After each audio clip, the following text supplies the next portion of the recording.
I grew up appreciating food. My parents were great and they taught us resourcefulness, and I grew up on a farm in Nebraska, and by the time I was 16 I was washing dishes at a restaurant in Green Bay, Wisconsin. I just stuck with it and I worked for some really good people. A couple jerks along the way, but I really liked cooking and I really liked eating as well.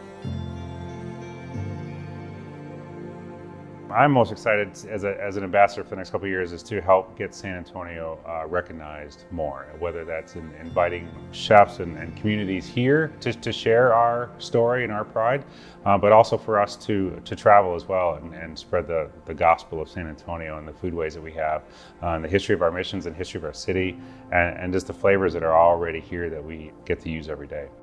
There's a lot of food here that has a deep history, and sometimes I think we take food for granted, and we need to understand where it comes from, and it tastes better locally. I'm not a native, but I do enjoy living here, and I don't plan on leaving. And I've worked with a lot of people in town. It's friendly, it's kind, it's hospitable. The people are good. It's just much more natural. It's not fake or false. There's not so much ego that you can't stand it. You can't taste the ego, So I think that the food tastes better here.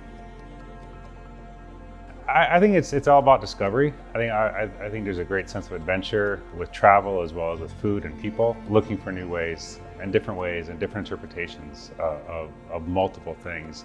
But it all comes back to the same root, that food brings people together.